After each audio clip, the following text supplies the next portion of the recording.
Yo, what's up guys? Good morning. Ito, mimitas kami. Yan. Galing kami doon sa pangatlong farm nila Manong. Ngayon, nandito kami malapit lang sa tabi lang ng ano namin, ng tirahan.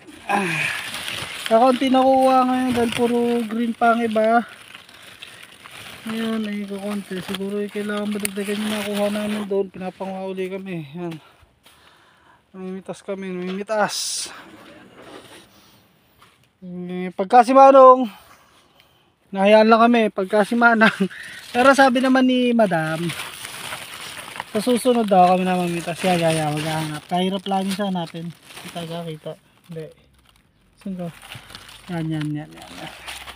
Yan, iba puro green pa. O yan, green pa. Yan.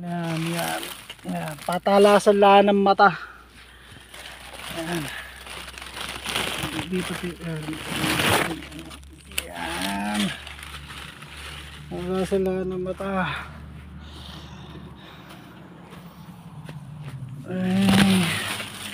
Sa ispanimitas kami, tapos tatanggalin yung mga garning nabubulok.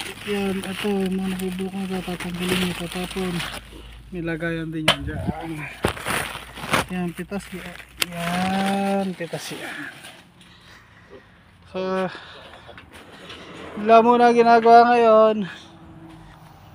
Pagtapos na ito, kakahon, ganun. Siguro pag wala kami ginagawa mamaya, may 5 butas pa kaming di na-sprayan, baka yun ay patutuloy. Yan, pagka mga ganyan, magdadaan-daan lang dahil medyo masela ng milon dito.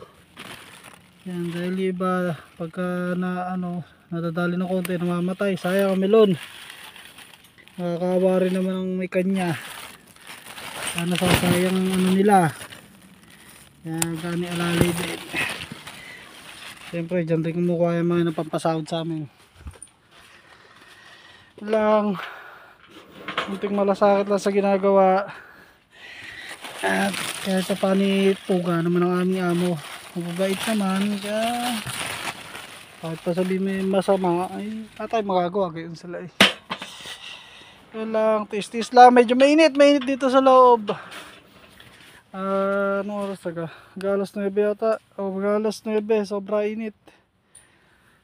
init di sa loob ng greenhouse. Sa labas malamig ang hangin, kaya lang di sa loob sadyang mainit. Kaya mga nag-apply ng farmers dito sa Korea or mag-apply pa, handa ng bayawang. Handa dyan na yung bayawang.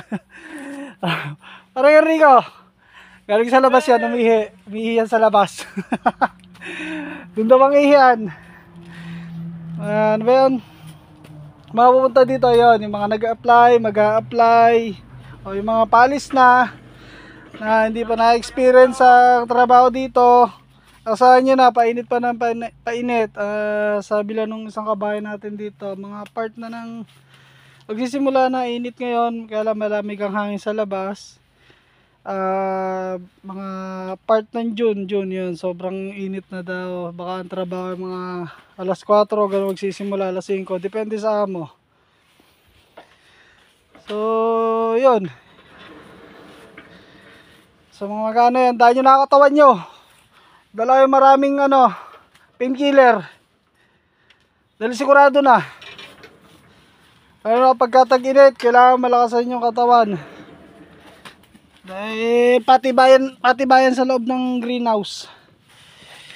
Dahil mga gantong oras, tagak-taka na pawis namin ni parang Enrico. So, yun lang muna ngayon. Peace yo.